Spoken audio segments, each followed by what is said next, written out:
So we get a ton of questions from you guys asking us to show you how we finish our furniture pieces. And we just finished designing and building this guy right here. It's the cutest console table, super simple build. So we thought it'd be fun to really focus on that and really show you how we achieve the finishes that we do. So we've partnered with Ace Paint to show you the exact steps that we take to paint a piece of furniture. So quit talking, let's get to work. You quit talking. All right, so we have got our paint color picked out and we are headed to Ace Paint to pick up our paint for this project.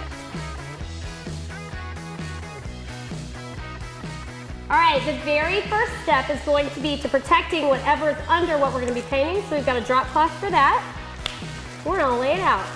Okay, and we like to put scrap boards underneath the furniture legs so that we can paint all the way down without it getting stuck to the tarp.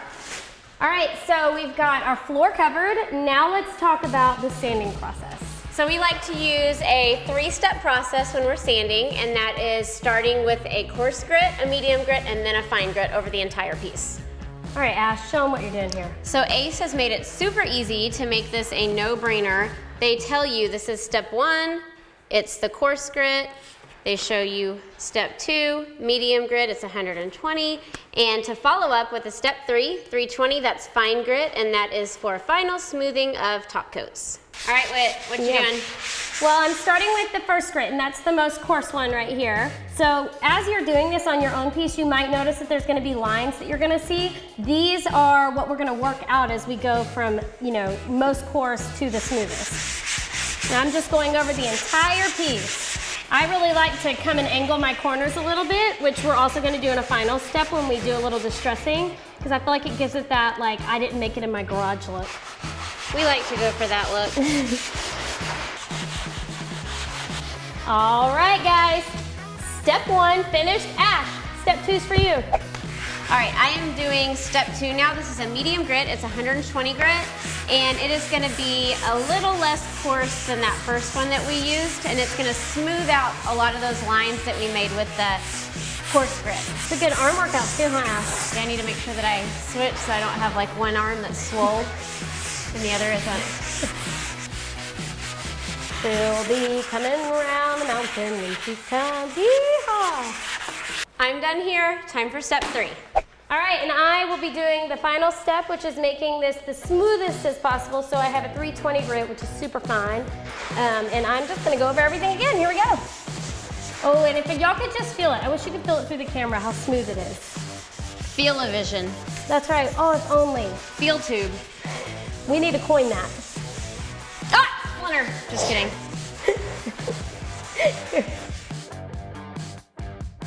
All right, guys. We have got the whole thing sanded, and now for the fun part, time to add some color. Okay, so final step before we start painting is we have to remove all of the sawdust that we've created. You just want to make sure that you're not going to have any of this sawdust in your paint because it's not going to leave a smooth finish. So we've got everything sanded down, we've gotten the sawdust off of our piece, now it's time to paint. So we got to protect the manicure, guys. Gloves. So we knew we wanted a satin paint for this, and the guy that helped us at the paint counter was awesome. He recommended the specific Clark & Kensington paint that we used because of its durability. And I love that it was one-stop shopping. We were able to get our paint brushes, a paint pan, a drop cloth, and we chose the color Lucky One. I love the name of that. So cute. Like, this is one lucky table. It's a lucky one. Now we're just going to put our first coat on. Ashley's got a brush, I've got a brush. We need an opener. Small, minor detail. Found it. So, and I don't know about Ashley, but I actually like to wait and paint the top last because I have a tendency to put my hands up here or sometimes rest stuff on it. So I like that to be my last stop. Works for me. Okay. Such a pretty color. I love it. Look how pretty that is, guys. Tell me that's not satisfying, guys. So satisfying. I love how thick this paint is. I love how loud our garage door is. Oh my God. So Ash has started on the leg here. Tell us what you think, Ash. This paint is the bomb, guys. It is so smooth. This is one coat right here that I've put on. It goes on super thick. It's very pigmented. And it is smooth immediately. And I know a lot of people are gonna ask if they need to put a primer on first, and this paint is actually a paint and primer in one. So we are able to get achieve this color in one can of paint. Watch this. This is one coat. I don't know how often. Okay, I gotta get back to work, guys. We love using these inexpensive paint pans because we can throw them away when they're done, but it's not too heavy to carry around and work around the piece. A great tip is to have a regular sized paintbrush and then also to have a thinner angled brush so that you can get into the corners and all of the little nooks and crannies. All right, guys, we've got our first coat done, and now we're gonna let this sit and dry for just a few minutes, and then we'll go back and add that second coat just to make sure we have a nice, smooth, even finish. I'm impressed with this one coat though. I know, it's crazy how much coverage this paint is giving us. I love it. High five.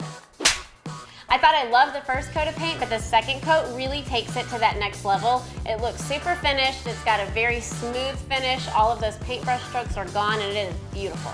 All right, guys, now it's time to let this paint dry. So really, you can do whatever you want. You can hang 10. You could do some bebopping. You could chill. Or you could stare at the camera. I could have gone longer. I could it's like have too. So this is a very simple design, which is exactly what we were going for, but it's really the paint and the way that we finish it that takes this piece from looking simple to making it like a show-stopping piece. We're using one of our favorite finishing techniques, and that is to distress all of the edges and make it look like it's more of a found piece. And the great thing is you already have all the supplies that you need for it when you bought those sanding pads. So we're using the coarsest grit, and we're gonna go along all of our lines to begin with. So any corner we have, especially on those faux drawers, because we're gonna go back and really sand the paint off that we just did. It's like a distressed pair of blue jeans, you know? Faux show. Yeah, like you're buying a new distressed pair of blue jeans. That's exactly what we're doing. Yep. Start out lightly sanding the edges that you think you want the wood exposed, and you can always go back and do a heavier distressing. We like to do a little thin line around all of our edges, and it gives it a nice modern distressed look. All right, guys, we've got this sanded down. Look how cute, and now we get to add our hardware. That is so cute. I mean, look at that. All right, let's get the rest of them on. Okay. I love this piece so much. It would have been beautiful stained, but I think adding the bright colored paint to it really made it look like that vintage, distressed, found piece that we were going for.